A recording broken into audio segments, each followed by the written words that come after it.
bodies of 11 members of the same family. Delhi के बुराड़ी इलाके से आ रही है।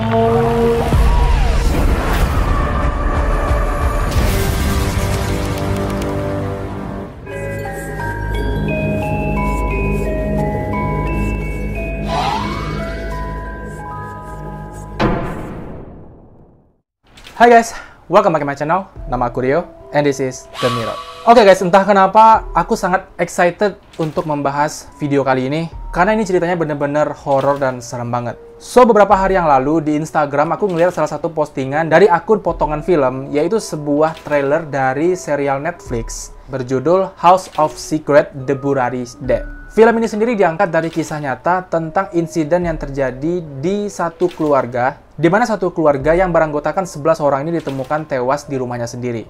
Nah, apa yang bikin serem adalah, coba kalian bayangkan, ketika kalian punya satu tetangga yang biasanya dari jam 6 pagi itu udah buka warung di rumahnya udah rame, kalian bayangkan 11 orang pasti ramenya minta ampun. Tapi pada suatu hari, tetangga kalian ini nggak keluar rumah sampai jam 9 pagi. Dan ketika kamu nih, mencoba untuk masuk ke dalam rumah itu, kalian ngelihat dalam satu ruangan, 11 orang sedang gantung diri dalam keadaan tewas. Coba kalian bayangkan, aku untuk dengar itu aja udah merinding. Nah, aku yang tertarik dengan kasus ini langsung ngulik secara detail tentang jalan ceritanya, tentang penemuan polisi, dan apa yang sebenarnya terjadi pada satu keluarga ini. Dan untuk itu, malam ini kita akan membahas sebuah kasus kematian misterius, mengerikan, horor dari satu keluarga cundawat yang beranggotakan 11 orang. And now, before video di exercise, The Mirror mode. Let's look it.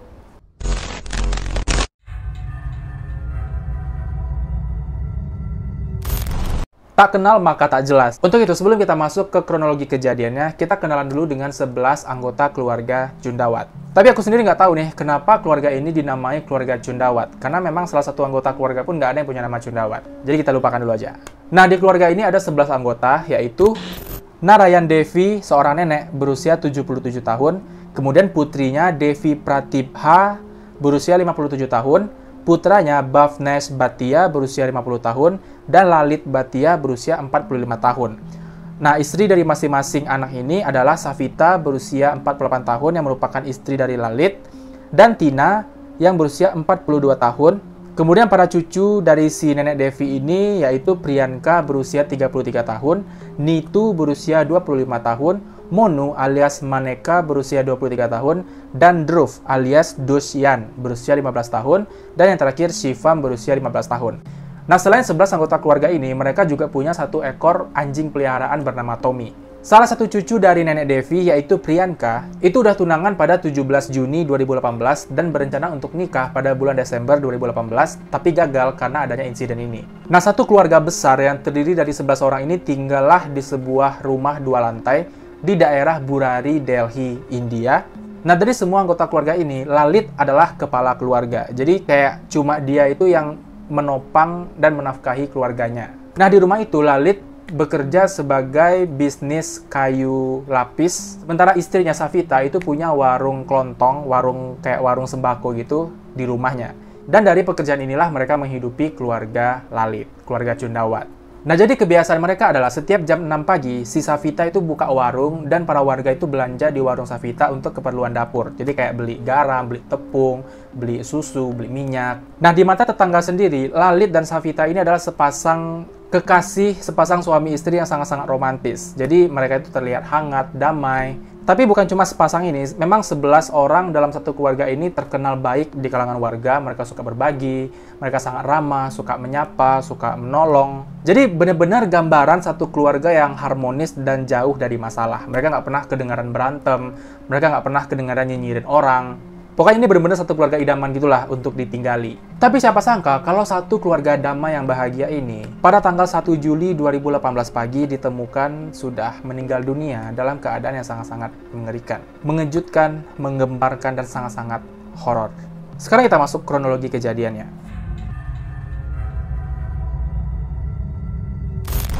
Jadi pada pagi hari sekitar pukul 7:12 pagi, para tetangga mulai bersiap-siap untuk pergi ke warung Savita membeli perlengkapan dapur. Tapi saat itu warung Savita nggak buka. Warung dan rumahnya masih tutup, seakan-akan di rumah itu nggak ada orang, padahal mobil mereka masih ada di depan rumah. Jadi diartikan kalau ini satu keluarga pasti ada di rumah salah satunya. Terlebih lagi, 11 orang anggota keluarga pastinya rame lah gitu kan, kelihatan hidup banget rumah mereka. Tapi ini untuk suatu alasan, rumah itu sepi kayak nggak ada penghuni di dalamnya. Ditunggu-tunggu sampai jam 9 pagi supaya 1-2 orang keluarlah dari rumah itu. Nah, karena para warga ini udah mulai curiga dan khawatir dengan keadaan rumah keluarga Lalit, akhirnya salah satu warga tetangga dekat rumah Lalit bernama Gurcharan Singh memberanikan diri untuk mengintip dari pintu dan membukanya. Karena memang pada saat itu pintu ruko rumah Lalit ini nggak terkunci. Dan ketika dibuka oleh Gurcharan Singh, alangkah kagetnya Bapak Singh ketika melihat pemandangan yang sangat-sangat mengerikan. Singh melihat 10 orang anggota keluarga Chundawat tergantung. Jadi posisinya itu posisi gantung diri di satu ruangan. Jadi 10 orang ini benar-benar numpuk di satu ruangan dalam keadaan tergantung. 10 orang guys, kalian bayangkan. Kalian bayangkan seremnya gimana? Kalian ngelihat satu ruangan, di ruang tengah 10 orang lagi tergantung. Syok pasti, akhirnya Bapak Singh langsung berteriak memanggil semua warga untuk masuk ke dalam rumah dan melihat pemandangan itu. Akhirnya semua warga masuk dan semuanya kaget, heboh, langsung berpencar mulut ke mulut berita tentang keadaan di dalam rumah Lalit. Jadi 10 anggota keluarga ini terlihat bergantung dengan formasi melingkar. Jadi mereka bikin kayak lingkaran, terus mereka tergantung gitu di posisi itu. 10 anggota keluarga, pria, wanita, anak-anak, tergantung di satu ruangan dengan leher mereka yang udah dijerat oleh kain. Sementara kain ini terikat di jaring-jaring besi yang terpasang di langit-langit rumah mereka. Tapi kenapa cuma 10 orang? Bukan anggota mereka 11 orang. Oke, si nenek Narayan Devin itu ditemukan meninggal dunia di ruangan sebelah tempat 10 orang lain tergantung. Dan tubuhnya ditemukan dengan posisi setengah tertelungkup, jadi kayak nungging gitu di lantai. Dan lehernya mengalami luka. Sementara anjing mereka Tommy itu terikat dengan tali dan digantung di dinding, tapi masih hidup. Dan Tommy lah, si anjing ini satu-satunya saksi yang melihat apa yang terjadi di dalam rumah itu. Nah, ketika warga udah masuk ke dalam rumah, barulah Tommy si anjing ini menggonggong dengan sangat keras, seakan-akan kayak senang kalau akhirnya ada yang menemukan keluarganya gitu. Nah, for information aja, ternyata para warga juga bersaksi kalau malam sebelumnya, sebelum insiden pagi itu, para warga juga mendengar kalau si Tommy, si anjing ini juga sering menggonggong sampai nggak mau diam gitu, sampai-sampai bikin warga ini kayak, itu kenapa sih anjing? Itu kenapa sih anjing? Ya pokoknya para warga kayak mulai curiga gitu, ini anjingnya kenapa kok ribut banget udah malam gini. Tapi warga-warga nggak ngeh kalau itulah yang terjadi pada mereka di malam harinya. Aku nggak tahu di kejadiannya malam atau kapan ya. Tapi yang pasti malam sebelum jasad ini ditemukan, si anjing Tommy ini sering menggonggong. Tubuh Pratibha itu tergantung agak jauh dari 9 orang lainnya. Hampir semua jasad ini tewas dengan mata tertutup, tangan dan kaki yang terikat, terutama anak-anak. Jadi kalau misalnya yang dewasa itu kayak ikatan yang kurang kencang atau ada yang nggak terikat, tapi untuk anak-anak itu ikatannya sangat keras, sangat kencang. Nah, karena hebohnya berita ini, para polisi langsung aja datang ke rumah keluarga Chundawat untuk melakukan investigasi dan penyelidikan. Nah, karena satu keluarga nih, semua anggota keluarganya tewas. Indikasi awal pastinya mengatakan kalau mereka semua ini dibunuh. Ini adalah kasus pembunuhan. Akhirnya para polisi pun langsung mencari petunjuk tentang tanda-tanda adanya pembobolan rumah, perampokan, pembunuhan pastinya kayak sidik jari, DNA, atau tanda-tanda lain yang menunjukkan ada pelaku di balik kasus ini. Ada orang lain di luar keluarga. Nah, Arjun Tukral, salah satu keponakan Lalit yang mendapatkan kabar itu, dia langsung datang ke rumah kediaman Lalit, dan pastinya dia sangat-sangat syok melihat kejadian itu. Nah, Tukral yang melihat keadaan keluarganya itu sangat-sangat yakin kalau ini adalah kasus pembunuhan. Karena nggak mungkin ada anggota keluarga yang mau membunuh keluarganya sendiri. Terlebih mereka udah meninggal juga. Tapi sayangnya polisi nggak menemukan satupun tanda-tanda adanya pembunuhan. Jadi di rumah itu nggak ada DNA atau sidik jari orang lain. Tapi hanya punya keluarga Chundawat. CCTV di rumah tetangga keluarga Chundawat yang terdekat, yang CCTV itu ngarah ke rumah mereka. Nggak ada satupun penampakan orang-orang asing masuk ke dalam rumah atau adanya pembobolan, perampokan. Nggak ada. Dan rekaman 1 minggu terakhir menunjukkan kalau suasana rumah itu sangat-sangat aman dan terkendali. Justru satu-satunya yang aneh adalah keluarga Lalit itu sendiri. Keluarga Chundawat itu sendiri. Di mana beberapa hari terakhir, mereka ini kayak sama-sama mengangkat kursi plastik ke dalam rumah. Jadi kayak mereka baru beli kursi plastik dan semua anggota keluarga ini bawa kursi itu masuk ke dalam rumah.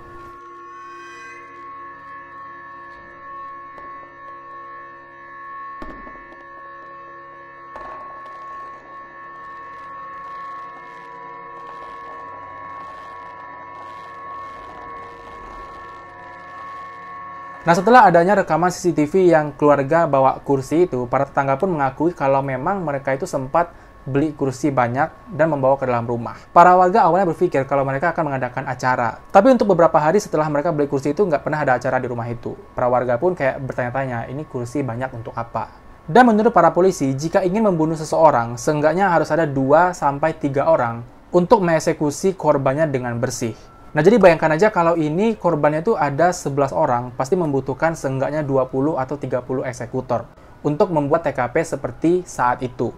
Nah, dari semua penyelidikan polisi, sangat sulit untuk menyimpulkan ini adalah kasus pembunuhan. Otomatis, karena ini nggak bisa disebut sebagai kasus pembunuhan, asumsi polisi bergeser menjadi kasus bunuh diri. Tapi dengan fakta yang minim mereka temukan di rumah itu, banyak polisi juga agak susah untuk memastikan kalau ini kasus bunuh diri. Terlebih dari kesaksian warga mengatakan kalau mereka selama ini nggak pernah ada masalah, kayak masalah keuangan, masalah keluarga, masalah sosial, masalah dengan tetangga, itu nggak pernah ada sedikit pun. Jadi sangat sulit mengatakan kalau mereka bunuh diri untuk suatu alasan. Ditambah kesaksian dari si Tukral tadi, keponakan Lalit, juga bersikeras kalau ini nggak mungkin bunuh diri. Tapi yang pasti dari rekaman CCTV yang mereka bawa kursi, dan ternyata kursi itu ada di TKP, berserakan yang memang digunakan untuk 10 anggota keluarga ini gantung diri. Paham nggak? Jadi kursi yang mereka beli sebelumnya itu mereka pakai untuk pijakan mereka. Nah, di sini aku punya pemikiran sendiri, guys. Kalian ingat kan kalau tadi dari 11 anggota keluarga Cundawat, yang tergantung itu cuma 10. Kecuali si nenek ini ditemukan di ruangan sebelah dengan keadaan yang seakan-akan dia itu mau lari tapi terjatuh dan tewas dalam keadaan yang setengah tertelungkup. Dan di lehernya juga ada luka. Coba, di sini menurut kalian gimana? Apa yang terjadi? Kenapa si nenek sendiri yang nggak tergantung? Dan ya, apa yang terjadi gitu? Coba komen dulu di bawah. Itu apa yang aku sendiri pikirkan ketika membaca tentang kasus ini. Nah, menariknya nih guys, meskipun polisi nggak menemukan bukti kuat kalau ini adalah kasus pembunuhan atau kasus bunuh diri, di hari yang sama, hari pertama polisi melakukan investigasi, jawaban tentang kasus ini langsung ditemukan. Di mana di dalam rumah, para polisi menemukan 11 buku diari keluarga Cundawat, dan dari 11 buku diari inilah semuanya terkuak. Fakta rahasia dari keluarga Cundawat terkuak. Dan ternyata, fakta itu jauh lebih seram, jauh lebih mengerikan dari apa yang warga ketahui. Jadi di balik harmonis dan damainya keluarga Cundawat tersimpan sesuatu yang sangat-sangat menyeramkan.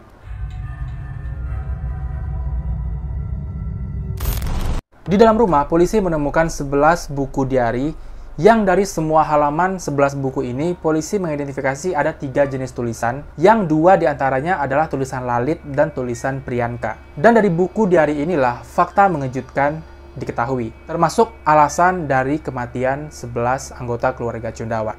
Buku diari pertama ditulis oleh Lalit pada tanggal 8 Juni 2007, 11 tahun sebelumnya, dan tulisan terakhir ada pada tanggal 30 Juni 2018, 1 hari sebelum insiden ini terjadi.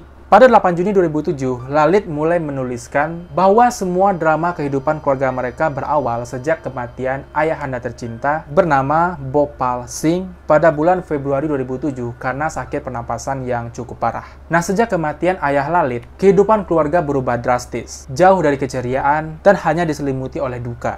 Pokoknya mereka ini susah move on dan susah untuk bergerak maju untuk kehidupan mereka yang lebih baik. Dari buku diari ini juga diketahui kalau Lalit pada tahun 2004 itu pernah ada satu kejadian di mana dia terjebak di dalam rumah yang terbakar. Dan dari insiden itu, Lalit mengalami cedera sampai membuat dia itu nggak bisa bicara. Jadi kayak gagu, susah ngomong gitu. Dan Lalit terus menjalani kehidupannya dengan fisik yang dia miliki saat itu. Nah, sejak hari kematian ayah Lalit, si Bapak Bhopal Singh tadi, selama 10 hari berturut-turut mereka memanggil pendeta datang ke rumah untuk melakukan ritual Pat Garuda Purana atau semacam ritual doa untuk mendiang ayah Bhopal Singh. Nah, di hari ke-11 saat pendeta membacakan doa, keajaiban terjadi. Secara tiba-tiba, secara ajaib, Lalit bisa berbicara normal seperti nggak ada terjadi apa-apa. Seakan-akan insiden kebakaran di tahun 2004 itu nggak pernah terjadi. Nah, pasti shock, kaget, sekaligus bahagia dong si Lalit ketika dia udah 3 tahun hidup susah ngomong, tiba-tiba dia tuh bisa ngomong normal.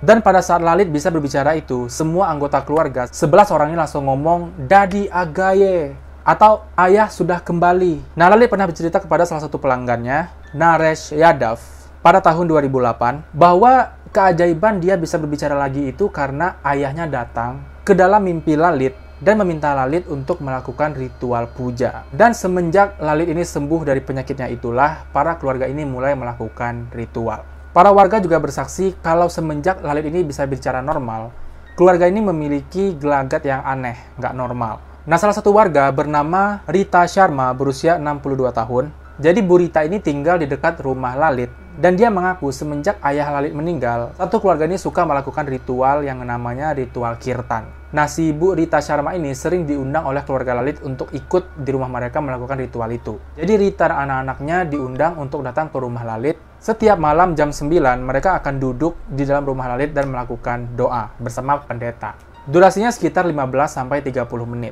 Nah, para warga yang mendengar ritual itu di malam hari sering mengatakan kalau anak-anak di dalam rumah Lalit itu sering berkata, "Dadi keane kati mehogaya," atau saatnya kakek datang. Nah, selama ritual kirtan ini, Lalit selalu duduk di paling depan yang menandakan dia adalah kepala keluarga, ketuanya. Karena memang sejak kematian ayahnya, Lalit ini berperan sebagai kepala keluarga. Dia yang bekerja, dia mencari nafkah, dia yang menjaga adik-adiknya.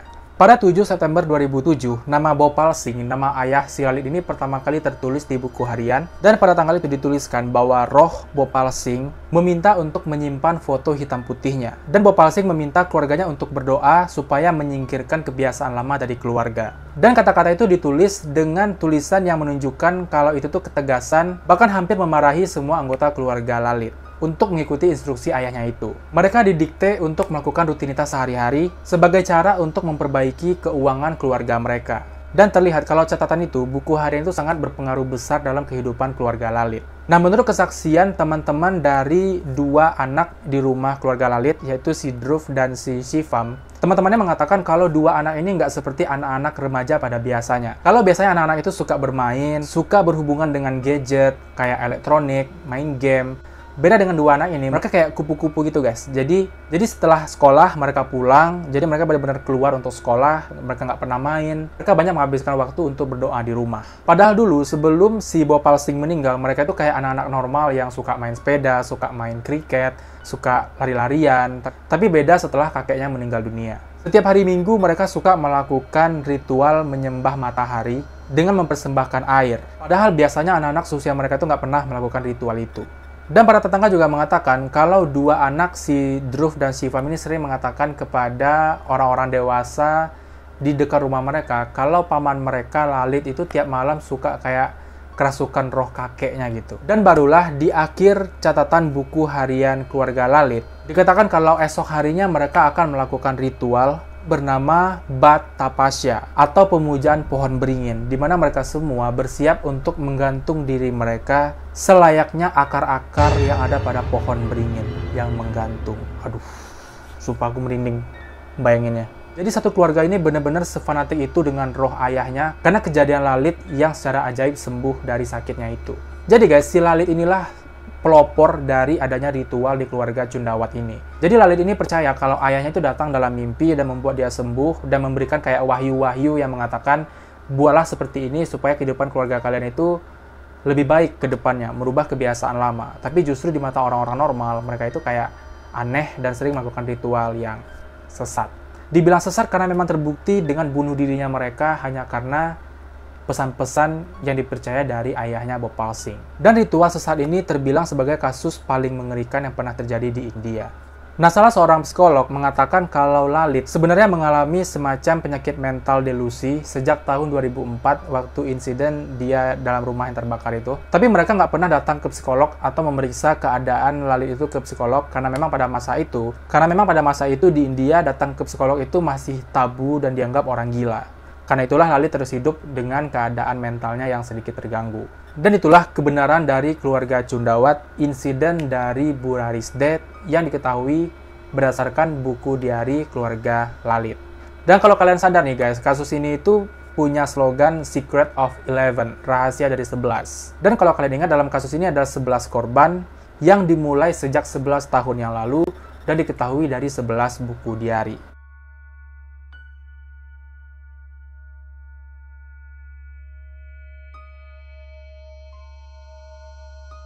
Ada apakah di balik angka 11 di kasus ini? Coba aku mau tahu pendapat kalian tentang kasus The Buraris Death House of Secret ini. Komen di bawah. So, itulah kronologi dari kasus misterius tewasnya 11 anggota keluarga di Burari, Delhi, yang diangkat menjadi serial Netflix berjudul House of Horror Burari's Dead. Di mana itu merupakan sebuah film dokumenter yang isinya itu kayak reka ulang, interview, dan suasana-suasana saat insiden itu terjadi. Kalian para pecinta Netflix yang suka dengan film-film true crimes, film dokumenter kayak gini, kayaknya cocok banget untuk kalian.